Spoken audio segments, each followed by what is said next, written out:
Hola, buenos días. Hoy me toca compartir la palabra. Hoy vamos a ver el libro de Efesios, capítulo 4, y vamos a ver qué nos dice el Señor acerca de trabajar juntos, de estar juntos con un propósito. ¿Cuál es el propósito de congregarnos? ¿Cuál es el propósito de estar juntos? Lo vamos a ver. ¿Cuál es la prioridad de una congregación? Después de que Pablo nos habló en el capítulo 1, 2 y 3, doctrina acerca de que fuimos escogidos, somos salvos por gracia, que ahora se nos ha revelado el misterio y pues que Dios quiere que vayamos creciendo como un edificio bien coordinado, que va creciendo para ser un templo santo al Señor. Y vamos a ver ahora qué dice el capítulo 4. El capítulo 4, principalmente el apóstol Pablo habla acerca del propósito, de los dones, de cada persona que es una piedra que forma una iglesia. Dones. Tiene un regalo que Dios le ha dado, es una habilidad espiritual que Dios le ha dado a las personas, pero que tienen un propósito. Vamos a orar.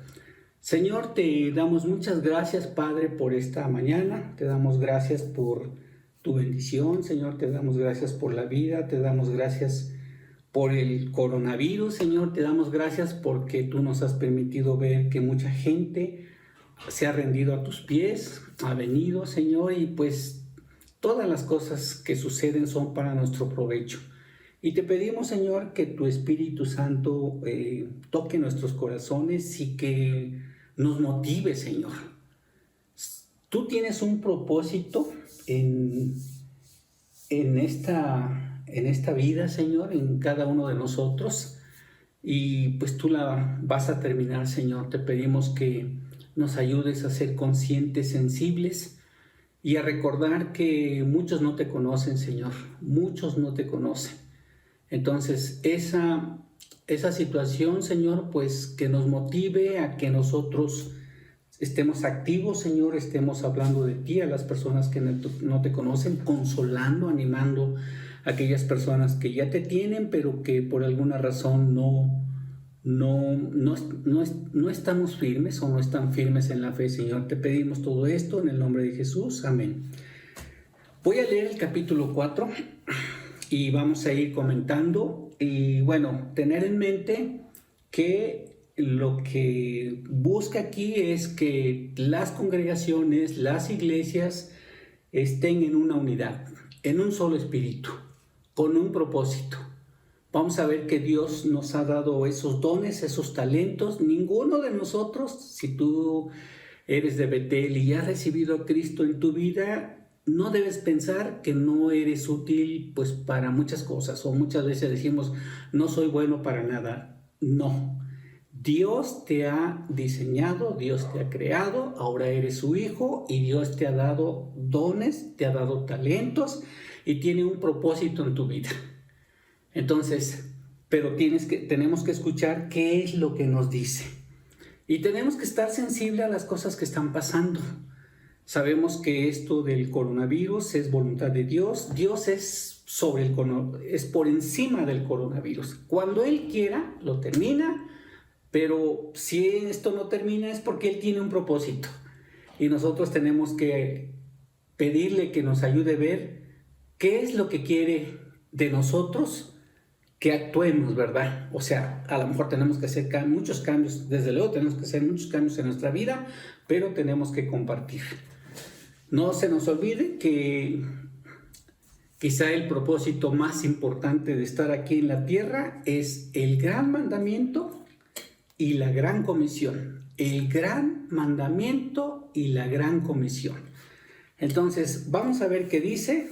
El Señor quiere que trabajemos como un solo equipo, como un solo cuerpo, porque ningún cuerpo, ningún ser humano hemos visto que la cabeza vaya en una dirección y los pies en otra dirección. Dios quiere que tengamos esa unidad, así en la iglesia Betel.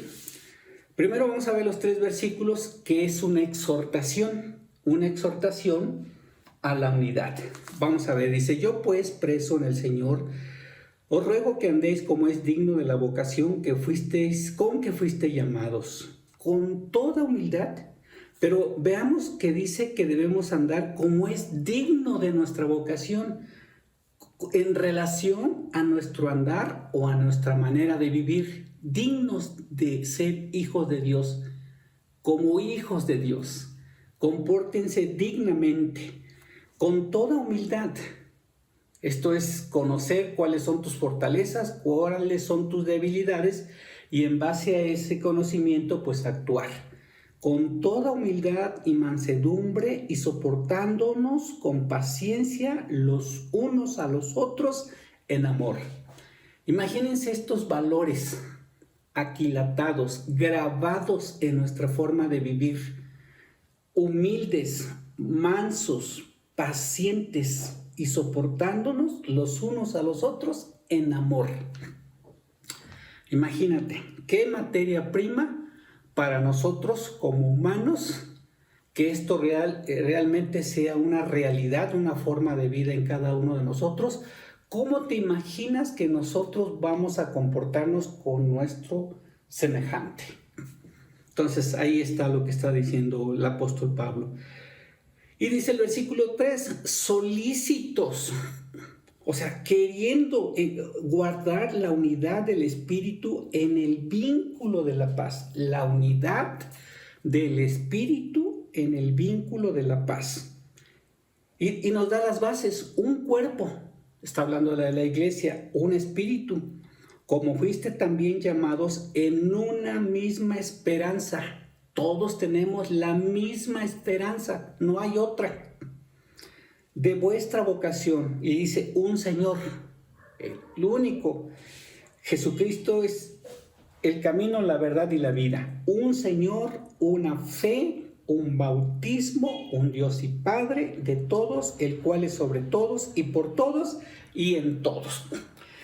Del versículo 1 al versículo 6 son las bases que nos da la palabra de Dios para que nosotros podamos trabajar, para que nosotros podamos andar en unidad, como un solo cuerpo. No queriendo ser yo como otra persona o envidiando a otra persona, lo que sea. Ser uno solo, un cuerpo. Conociendo cuáles son tus fortalezas, cuáles son tus debilidades, cuáles son tus dones, cuáles son tus talentos que Dios te ha dado por gracia. Es un regalo. Pero veamos en el versículo 7. Primero habla de la unidad de una congregación y ahora se va al congregante, a la persona. Es muy importante que veamos esto. La exhortación es del versículo 1 al versículo 6, es la unidad de la iglesia, lo vamos a aplicar, es la unidad de Iglesia Betel como un solo cuerpo. Pero en el versículo 7 ahora va a hablar a cada congregante, o sea, todo aquel que ha entregado su vida a Jesús. Entonces pongamos mucha atención.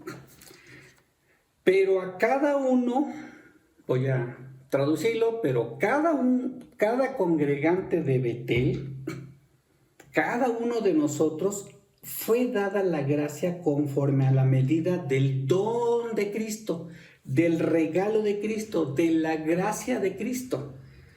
Por lo cual dice, el apóstol Pablo está utilizando un versículo que viene en el Salmo 68, por lo cual dice: subiendo a lo alto, llevó cautiva la cautividad y dio dones a los hombres. Y esto de que subió, ¿qué es? Sino que también había descendido primero a las partes más bajas de la tierra. Está hablando, el Señor vino, fue crucificado, fue sepultado y resucitó al tercer día. El que descendió es el mismo que también subió por encima de todos los cielos para llenarlo todo. Bueno, pues este texto es para que podamos quizás entender un poco más, el Salmo 68 ilustra cuando un rey de Jerusalén salía a la batalla y era vencedor. Ese rey repartía el botín entre todo su ejército. Esta es una comparación. Cristo descendió, murió, fue sepultado y resucitó, venció, y ahora está sentado a la diestra del Padre. Ese Rey de Reyes, vencedor, ahora está dando dones a los creyentes, aquellos que han oído de la administración de la gracia de Dios, como dice Efesios 3, versículo 2, o sea, aquel que ha recibido a Jesús. El que descendió, versículo 10, es el mismo que también subió por encima de todos los cielos para llenarlo todo. Ese Rey de Reyes, ese vencedor, dice el versículo 11, y él mismo constituyó a unos apóstoles, a otros profetas, a otros evangelistas, a otros pastores y maestros. Corintios y Romanos habla de otros veintitantos dones que seguramente nosotros caemos en alguno de ellos. Ese don tiene un propósito, dice el versículo 12, a fin de perfeccionar a los santos para dos cosas, para la obra del ministerio y para la edificación del cuerpo de Cristo. Fíjate, quisiera que por un momento pensáramos en esto. Si tú, congregante, te hicieran la pregunta, ¿cuál es el propósito por el que nos reunimos en una congregación? No sé, quizás haya muchas respuestas y no sé cuál es la tuya en este momento. ¿Por qué te quieres reunir? ¿Para qué? ¿Cuál es el propósito? Miren, quizá algunos para vender un producto, quizás algunos para no sentirse solos, no sé. Pero vamos a ver qué dice la Biblia. ¿Cuál es lo vital, lo importante o el propósito específico por el que nosotros nos congregamos? Dice, a fin de perfeccionar. Esto de perfeccionar es dar conocimiento pleno. Fíjense que dice, vea usted que dice, a fin de perfeccionar a los santos. No dice a los no santos. En otras palabras, a fin de perfeccionar a los creyentes. O sea, vamos a decir, ¿y para qué? Para la obra del ministerio, y el otro para la edificación del cuerpo de Cristo. Entonces, cuando nosotros vamos, o el propósito de la iglesia es equipar al congregante. Imagínate, ya estamos ahí. La exposición es para equipar al congregante, para que el congregante haga dos cosas. La obra del ministerio, que es la obra de la enseñanza, y la edificación del cuerpo de Cristo. Entonces tenemos el pastor, el maestro, predicando, enseñando, y aquí está el cuerpo el congregante. Entonces, esta persona al hablar está equipando, está enseñando al congregante. El congregante tiene dos funciones, que es la obra del ministerio y la edificación del cuerpo de Cristo. Y este grupo de congregantes sale de la congregación a evangelizar. ¿A quiénes? A los no creyentes. Entonces, mentalmente hagamos tres cuadros. Uno, el pastor y maestro. En el siguiente cuadro, congregantes. El pastor y maestro equipa a los congregantes. Estos congregantes salen de la congregación de lunes a sábado o toda la semana a evangelizar el mundo. Y esto se puede convertir en un ciclo. A lo mejor esto después son pastores y maestros, etcétera, etcétera. Pero vean ustedes cuál es el propósito principal: equipar a los santos para que estos santos hagan la obra del ministerio y además la edificación del cuerpo de Cristo. Entonces es muy importante que nosotros sepamos o el propósito que dice la Biblia, por qué nos queremos congregar. Y mucho más importante, el papel o el rol que tenemos que seguir al evangelizar a las personas. Con esto que está sucediendo es grave, porque mucha gente se está yendo sin conocer a Cristo. Quiero que vayamos a Primera de Tesalonicenses, por favor. Primera de Tesalonicenses 5:10. Déjeme ver, Primera de Tesalonicenses 5, versículo 9 y 10. Y lo voy a leer en la versión, nueva versión internacional. Dice así. Fíjate, ¿por qué es importante sensibilizarnos de esto? Voy a leer los versículos 9 y 10. Dice, pues Dios no nos destinó a sufrir el castigo, sino a recibir la salvación por medio de nuestro Señor Jesucristo. Otra vez. Pues Dios no nos destinó a sufrir el castigo, sino a recibir la salvación por medio de Jesucristo, por medio de nuestro Señor Jesucristo. Versículo 10. Él murió por nosotros para que, en la vida o en la muerte, vivamos junto con Él. Traducción. Lo que el Señor me está diciendo, no temas. En la vida o en la muerte estarás conmigo.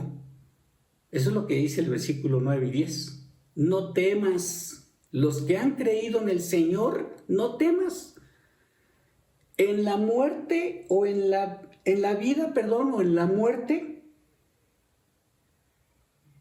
estarás conmigo.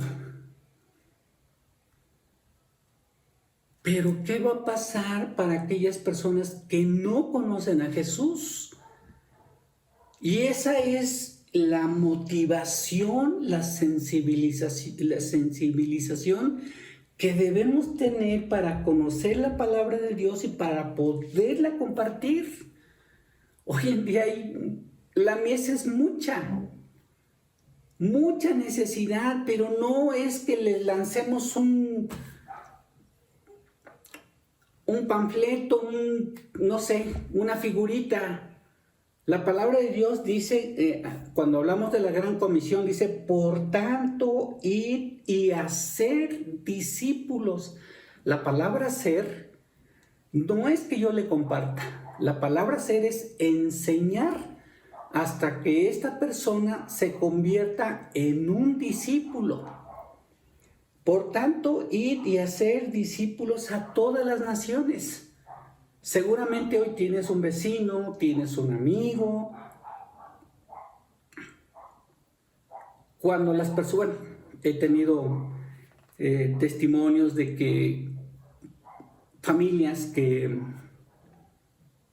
es un privilegio ver, es un gozo de familias que pues les invitabas a las congregaciones, iban, no iban, no sé.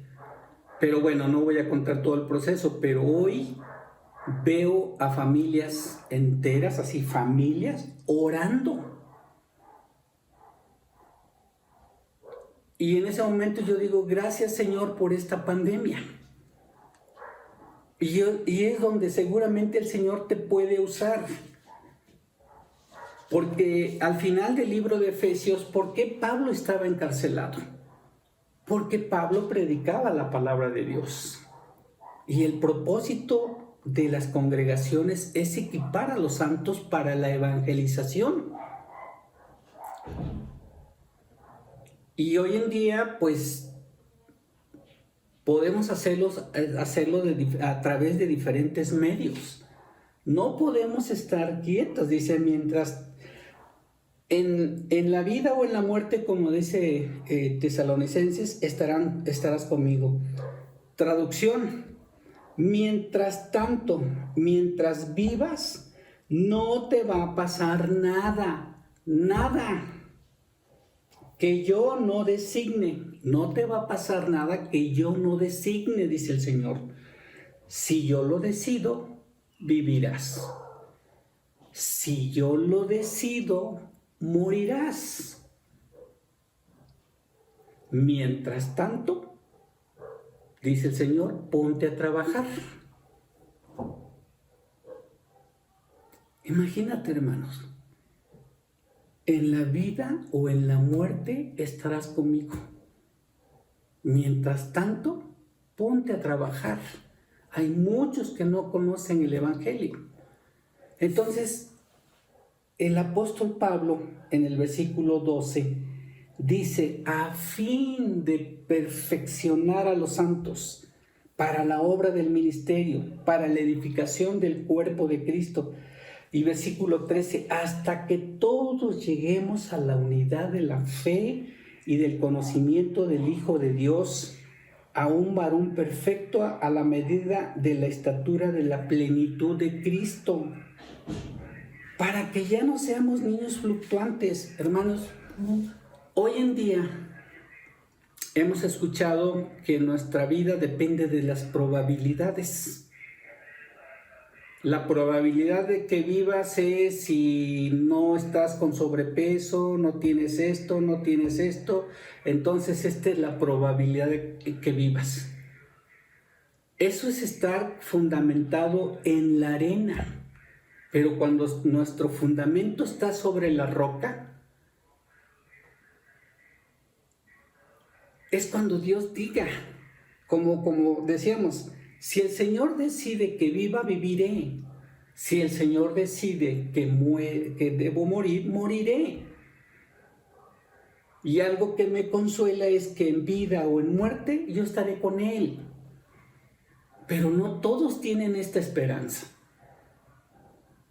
Y ese es el propósito de esos dones. Si eres hijo de Dios, hija de Dios, Dios te ha dado ese don, te ha dado ese talento, pero no para que lo tengamos ahí guardado, ¿no?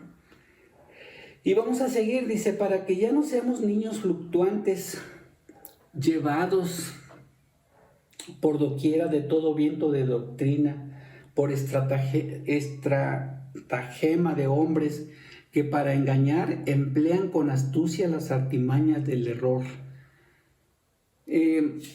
Aquí en el libro de Santiago habla déjenme ver si está en Santiago 1:6, que dice que somos como olas llevados por los vientos. Bueno, no lo voy a leer. Nosotros cuando vemos una ola en el mar, y si a ti te ha tocado estar en medio de una ola, como decimos nosotros los mexicanos, lo revolcó la ola. Y si te dio muchas vueltas, pues al final sales todo mareado. Entonces lo que dice el versículo 14, pues para que ya no seamos como esas personas mareadas, fluctuantes, llevados por doquiera de todo viento de doctrina, por estratagema de hombres que para engañar emplean con astucia las artimañas del error, sino que siguiendo la verdad en amor, otra vez la palabra amor, ya lo vimos, con paciencia los unos a los otros en amor, aquí se vuelve a repetir, sino que siguiendo la verdad, y la verdad es la palabra de Dios, la verdad en amor, crezcamos en todo en aquel que es la cabeza, esto es Cristo, de quien todo el cuerpo, bien concertado y unido entre sí por todas las coyunturas que se ayudan mutuamente. O sea, lo que también nos está enseñando aquí, que el cuerpo, la iglesia en Betel, en este caso, dice,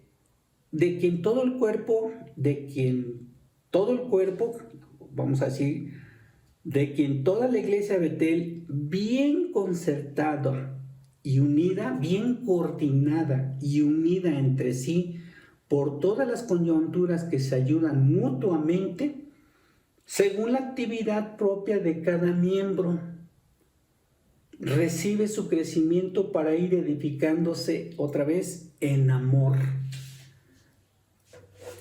Entonces, este es un texto hermoso que, como Pablo decía en el capítulo 1, dice: por esta causa también yo, habiendo oído de vuestra fe en el Señor Jesús y de vuestro amor para con todos los santos, no ceso de dar gracias por vosotros, haciendo memoria de vosotros y mis oraciones, para que el Dios de nuestro Señor Jesucristo, el Padre de gloria, os dé espíritu de sabiduría y de revelación y conocimiento de Él. Dios quiera que nos dé revelación de este texto y podamos entender lo importante que es trabajar en unidad, que es trabajar como uno solo, de que cada congregante de Betel, yo muchas veces en las empresas hago auditorías a sistemas de gestión de calidad. Si nos mandaran a hacer una auditoría y nos dijeran, bueno, en este tiempo de pandemia, ¿qué frutos hemos tenido?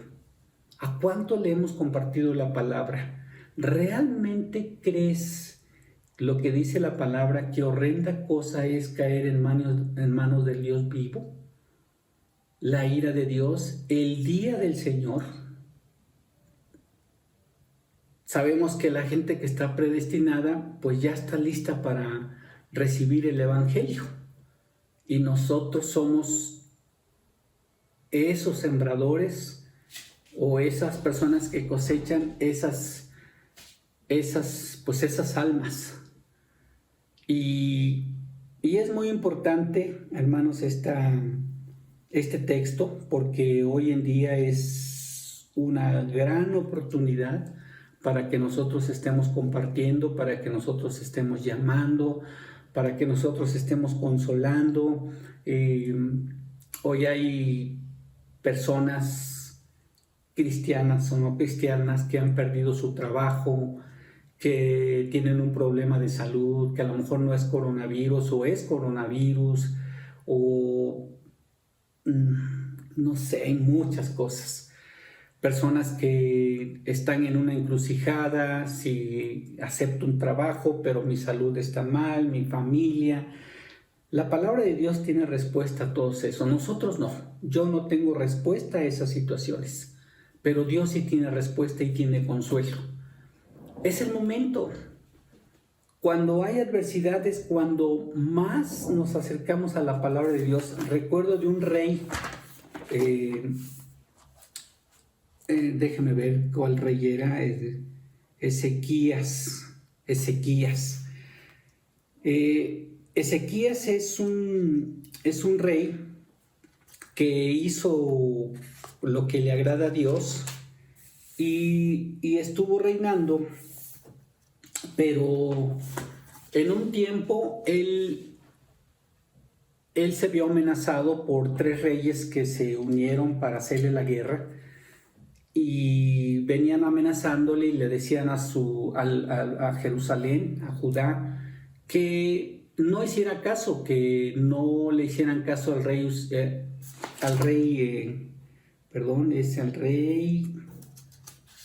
Ezequías, que no le hicieran caso, porque Ezequías decía que hay un solo Dios y que Él lo salvaría, ¿no? Y sus adversarios le hacían propaganda al pueblo diciéndole que ese Dios no salva.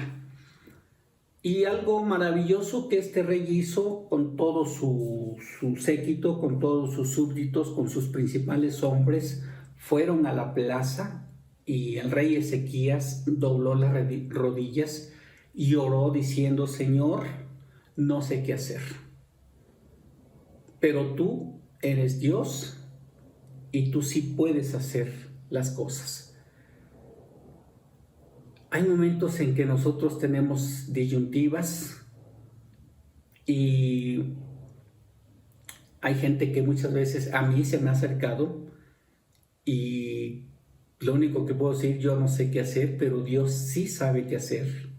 Si gustas, vamos a orar. Y bueno, todas estas experiencias, hermanos, pues es para que nosotros podamos ver la oportunidad que tenemos ahorita en medio de esta pandemia. Repito, no podemos estar fundamentados sobre la arena, porque pues ahora parece ser que va a haber otro presidente en Estados Unidos. ¿Qué va a pasar con el mundo, la economía, la enfermedad, la vacuna, los pleitos? Nosotros dependemos de Dios y tenemos una gran visión. Como dice aquí, nos debemos pedirle a Dios, porque esto pues solamente Dios. Debemos amar a Dios. Dice: amarás al Señor tu Dios con todo tu corazón. Es todo emocional, todo lo que radica en las emociones, el conocimiento. Amarás al Señor tu Dios con todo tu corazón, con toda tu alma, que es la vida, y con toda tu mente. O sea, con toda tu mente amarás al Señor tu Dios, con toda tu mente. Él nos pide que usemos la cabeza y con todas tus fuerzas. Este es el gran mandamiento. Que esto se haga realidad en algún tiempo de nuestra vida. Amar a Dios con todo nuestro corazón, el gran mandamiento. Y la gran comisión es ir y hacer discípulos a todas las naciones. Tenemos dos: el gran mandamiento y la gran comisión. Y Pablo nos está dando una instrucción. ¿Cómo es que nosotros podemos lograr eso? A través de estar trabajando unidos, a través de estar trabajando como un equipo. Gracias a Dios por las redes, pero recordemos que nosotros como iglesia tenemos que dar un resultado, y de forma individual tenemos que dar un resultado. Pero lo más importante, no se trata de que yo tenga un crecimiento individual grande, sino que tengamos un crecimiento como iglesia, juntos trabajando para la gloria de Dios, juntos trabajando para dar fruto, juntos apoyando, en este caso, pues a Abraham Santiago y a su esposa y a los que toman decisiones, y ponernos a las órdenes. ¿Qué podemos hacer en esta pandemia? Abrir estudios donde nosotros podamos equipar a los santos y esos santos a evangelizar. O sea, no nos estamos congregando, pero sí tenemos otra forma de seguir haciendo la voluntad de nuestro Señor. Bueno, hermanos, pues con esto terminamos. ¿Qué les parece si oramos? Y para darle gracias a Dios.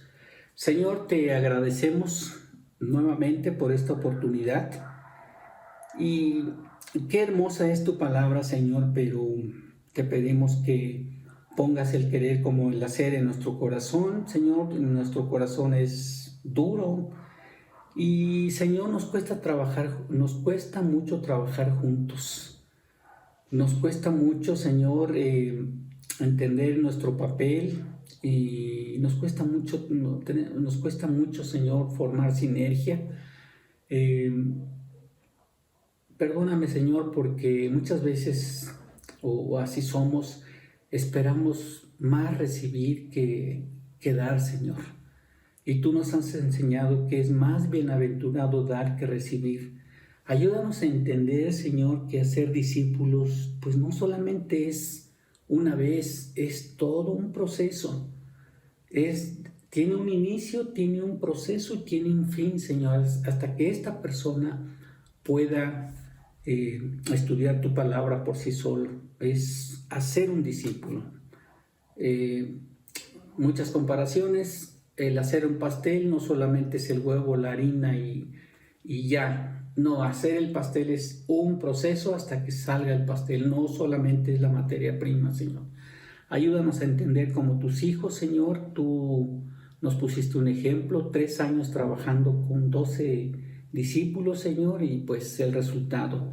Ayúdanos a imitarte, Señor. Ayúdanos a recordar que tú reinas sobre todas las cosas, sobre el coronavirus. Ayúdanos a estar siempre tener en mente que en vida o en la muerte tú estarás conmigo, Señor. Tú estarás con nosotros.